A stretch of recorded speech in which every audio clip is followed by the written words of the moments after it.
Cinta pertama sang CEO. Bab 190. Maryam pun hanya menghela napas. Ia merasa sejak ada Syafa, semua yang ia lakukan salah di mata suaminya. Sudahlah. Gak usah debat. Ayah, gak apa-apa. Saya bisa pindah ke kamar ujung. Tolong jangan bertengkar hanya karena saya, ucap Syafa pada akhirnya. Tapi, nak, gak apa-apa, ayah. Ia menunduk, lalu segera beranjak menuju kamar. Begitu masuk, ia langsung membereskan barang-barangnya. Sebenarnya, ia tak perlu berbenah banyak. Sebab selama tinggal di rumah itu, pakaiannya tidak dimasukkan ke lemari dan hanya berada di dalam kopernya. Lah hanya perlu membereskan beberapa buku, Al-Quran dan mukena. Juga barang-barang pribadi lainnya. Tapi, sebelum benar-benar memindahkan barang miliknya, ia lebih dulu menengok kamar ujung di lantai 2. Lah sempat bingung karena ada 2 kamar saling berhadapan di ujung lantai 2. Saat membuka pintu salah satu kamar, pandangannya mengedar. Kamar itu tampak luas dengan tempat tidur berukuran sedang. Bukan di kamar itu kamar tamu. Isi kamar yang satunya, ucap Bu Maryam yang tiba-tiba ada di belakang. Syafa mengangguk dan menuju kamar satunya. Saat membuka, pandangan kembali mengedar ke seluruh sudut kamar. Kamar itu tak sebesar kamar yang tadi. Hanya ada tempat tidur berukuran kecil dan juga sebuah lemari. Ini kamar lamanya Marcel sebelum rumah ini direnovasi. Kamu bisa menempati kamar ini sementara, ucap sang mertua. Makasih, Bu. Wanita parubaya itu tak menyahut. Ia beranjak meninggalkan Syafa setelahnya. Syafa pun mulai merapikan kamar itu. Mengganti spray dan tirai. Setelah itu, barulah ia memindahkan barang-barangnya. Setelah membersihkan kamar, ia merasa sedikit gerah dan ingin mandi. Tetapi, kamar itu tidak dilengkapi dengan kamar mandi. Selain itu, tidak ada mesin penyejuk ruangan di sana. Hanya ada satu kipas angin kecil yang sepertinya sudah lama tidak digunakan. Apa ini yang dinamakan hukum tabur tuai? Katanya, apa yang kita tabur, itu pula yang akan kita tuai.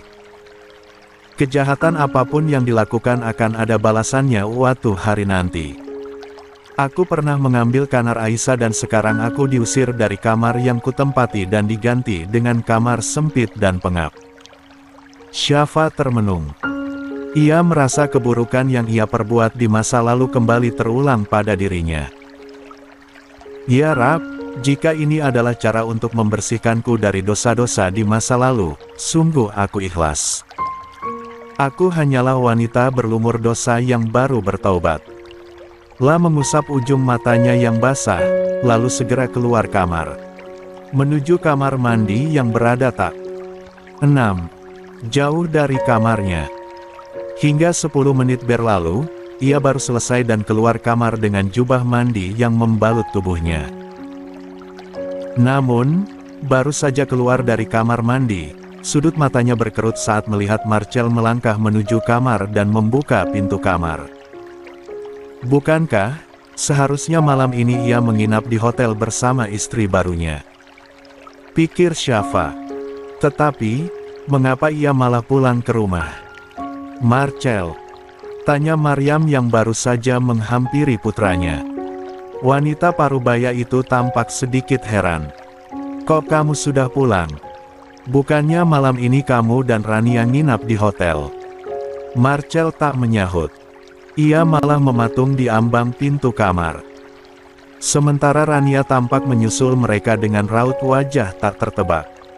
Wanita cantik itu berjalan dengan kepala tertunduk. Lah berdiri di belakang ibu mertuanya. Syafa hanya melihat mereka dari jarak aman. Syafa mana, Bu? Kenapa gak ada di kamar? Tanya Marcel, saat tak mendapati Syafa di kamar itu. 7. Selama beberapa saat Bu Maryam terdiam dan tak menjawab. Apalagi saat menatap raut wajah Marcel. Bu Syafa mana? Kenapa gak ada di kamar? Tanya Marcel sekali lagi sebab ibunya tak kunjung menjawab. Syafa yang masih berdiri dari jarak aman itu terdiam. Kakinya terasa kaku untuk digerakkan. Syafa kan sudah pindah ke kamar ujung, Marcel, jawab Maryam setelah beberapa saat terdiam. Kenapa pindah? Siapa yang suruh? Kedua sisi alis Marcel saling bertaut. Syafa menatap suami dan ibu mertuanya saling bergantian. Dari ucapan Marcel, ia akhirnya dapat menebak jika bukan Marcel yang memintanya pindah kamar. Tetapi sang mertua, kamu dan Rania kan mau pulang besoknya. Mungkin karena itu dia memutuskan untuk pindah ke kamar lain. Lagian gak apa-apa kalau dia pindah. Toh, kamu juga gak terlalu menyukai dia, bukan? Marcel menarik napas dalam. Saat hendak melirik ke arah lain, saat itu juga matanya tertuju kepada Syafa yang berdiri melamun di ambang pintu kamar mandi. Namun, wanita itu segera tersadar dan beranjak menuju kamar paling ujung di lantai 2. Mata Marcel pun mengikuti langkah wanita itu hingga menghilang dari balik pintu kamarnya. Oh ya, kenapa kalian pulang? Bukannya kalian mau nginap di hotel, iya? Tanya Bu Maryam, bermaksud mengalihkan pembicaraan. Gak apa-apa, Bu. Gak suka nginap di hotel aja, jawab Marcel dan Rania terdiam mendengar jawaban dari suaminya. Bu Maryam pun hanya mengangguk. Ia melirik jam yang melekat pada dinding dan sudah menunjuk ke angka 11. Kalau begitu kalian istirahat. Kasihan Rania kayaknya capek banget. Maryam menatap menantu barunya yang terlihat sedikit pucat. Rania pun mengangguk pelan dan tersenyum. Ayo, masuk dan istirahat, nak. Kamarnya sudah rapi, kok. Tadi, sudah dibersihkan sama Syafa. Makasih, Bu. Kala Rania melangkah masuk ke kamar, Marcel masih mematung di ambang pintu. Maryam terheran melihat sikap putranya yang tak biasa. Marcel terkesan dingin seolah sedang menahan sesuatu dalam hati. Seperti ada beban yang mengganjal. Marcel, kamu kenapa dari tadi diam? Ada masalah? Gak apa-apa, Bu. Marcel melirik ke dalam kamar, di mana Rania sedang menarik kopernya dan meletakkan di sisi tempat tidur. Aku mau bicara dengan Syafa dulu. Mau bicara apa? Tanya Maryam dengan kedua alis saling bertaut. Namun, Marcel tak menyahut. Ia segera menuju kamar yang sekarang ditempati oleh Syafa. Selama beberapa detik ia mematung di ambang pintu. Tangannya menggenggam handle pintu dengan ragu. Hingga akhirnya ia memberanikan diri memutar dan mendorongnya perlahan. Saat melongokkan kepala ke 8. Dalam, matanya tertuju pada Syafa yang berdiri menghadap kiblat dalam balutan mukena. Ia sedang salat. Mas, bisa kita bicara? Suara Rania menyapa dari belakang, membuat Marcel tersadar dari lamunan. Marcel pun menutup pintu kamar. Ia mengikuti Rania yang sudah melangkah lebih dulu menuju kamar mereka. Setibanya di kamar, Marcel terduduk di ujung tempat tidur dengan raut wajah yang sulit ditebak. Rania langsung berjongkok di hadapannya dan menangis. Maafkan aku, Mas. Ucap Rania, menyentuh lutut suaminya. Marcel yang menunjukkan wajah datar itu masih diam. Seolah ada beban berat yang menghimpit hatinya. La menarik napas dalam-dalam. Menghembus perlahan. Seolah segala sesuatu yang ada di hadapannya terasa berat. Siapa orangnya, Ran? Tanyanya datar.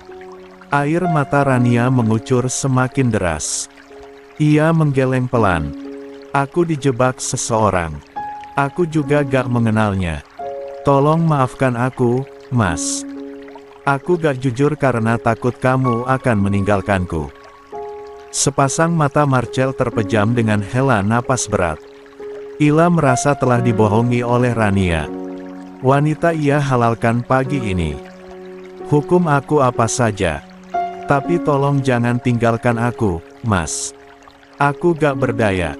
Aku akan menebusnya dengan cara apapun.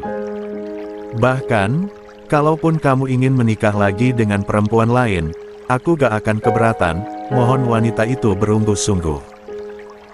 Akan tetapi, Marcel seolah tak begitu peduli dengan ucapannya. Ia tetap memasang raut wajah datar. Kedua tangan mengepal hingga pembuluh darah terlihat menonjol. Aku butuh waktu, Ran. Aku belum bisa terima begitu saja. Jadi, gimana keputusan kamu? Rania menatap mata suaminya dalam-dalam. Aku mau menenangkan diri sebentar. Marcel hendak bangkit menuju balkon kamarnya dan menghabiskan beberapa menit waktunya di sana. La merenung seorang diri dengan pikiran melayang-layang. Memikirkan mengapa semua terjadi padanya. Padahal, baru saja ia ingin memulai kehidupan baru bersama Rania. Namun, segalanya tiba-tiba saja berubah dan menciptakan rasa kecewa yang teramat. Apa ini hukuman karena aku pernah berniat jahat pada Vio? La bergumam dalam hati.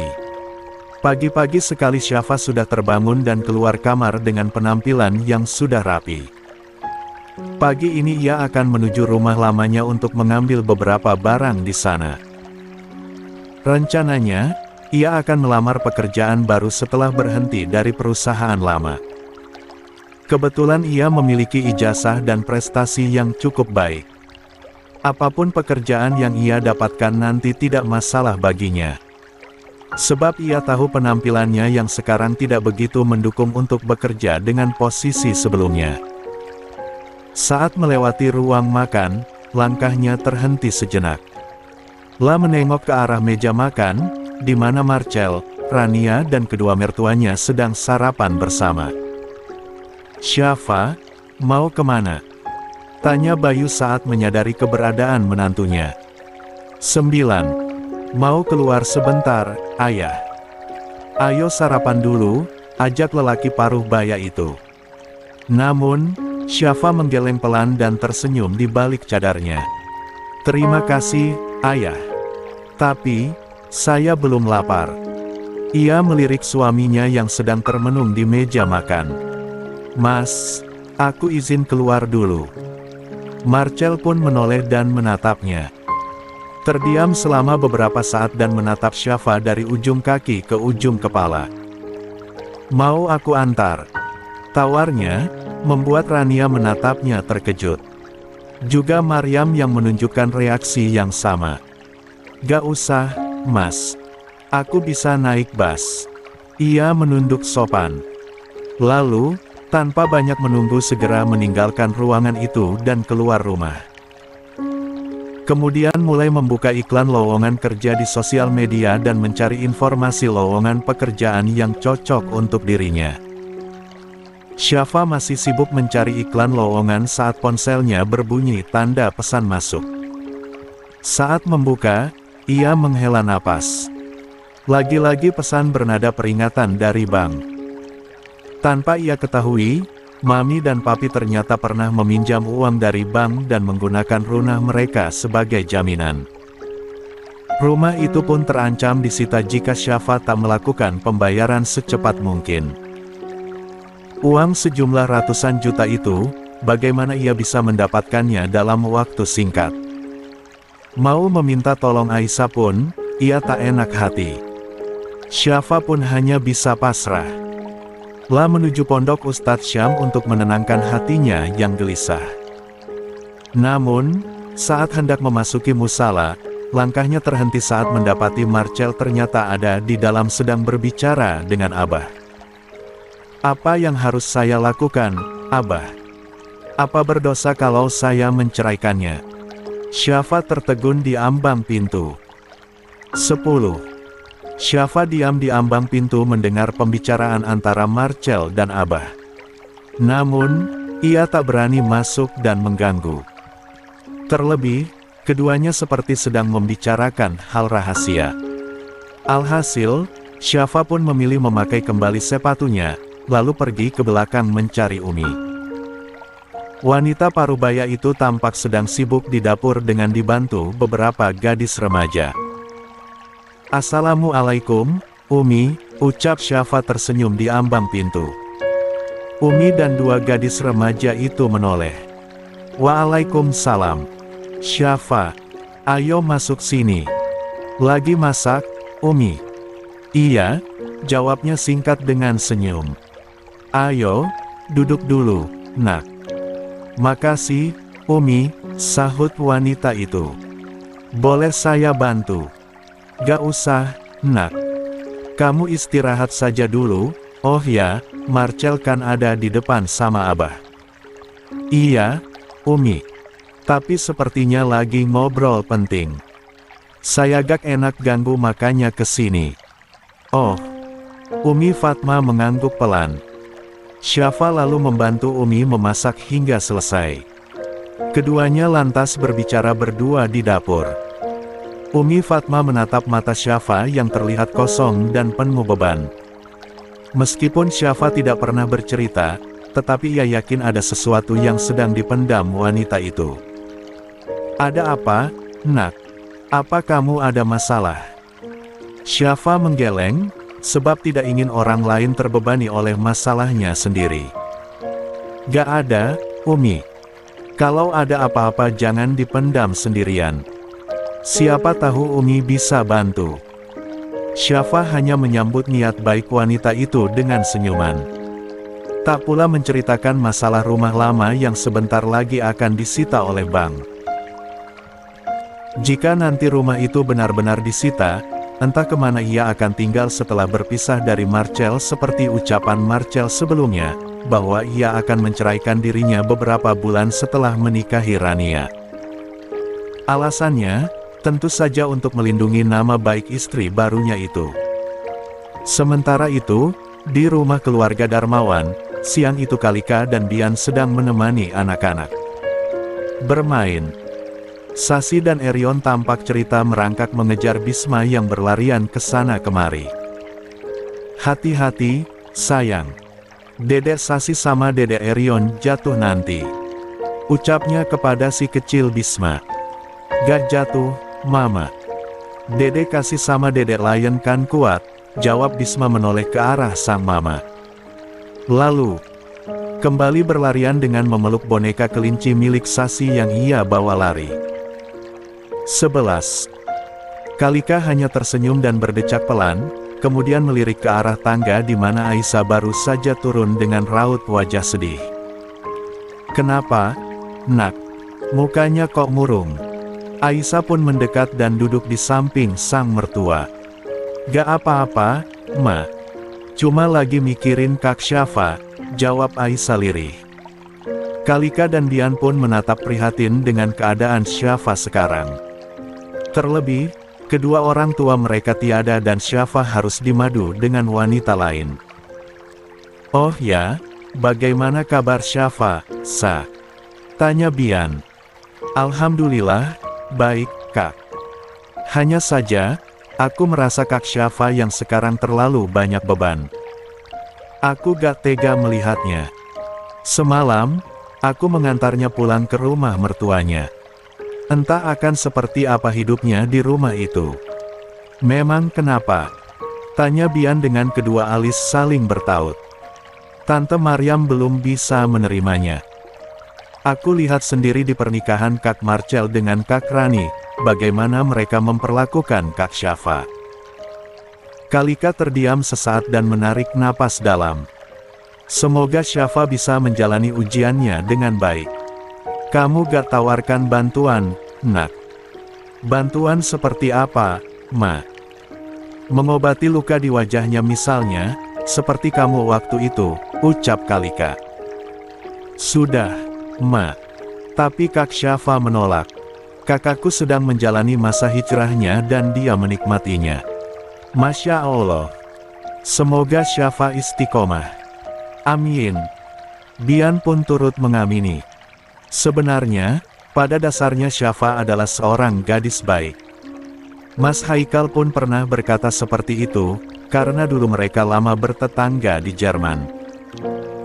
Setelah kami menikah dan aku ikut Mas Haikal ke Jerman, aku sering bertemu dengan Syafa dan dia adalah gadis baik dan tidak sembarang bergaul. Hanya saja, aku rasa dia berubah sejak maminya datang hari itu, jelas Bian panjang lebar tapi kemudian melirik Aisyah. Maafkan aku, Aisyah.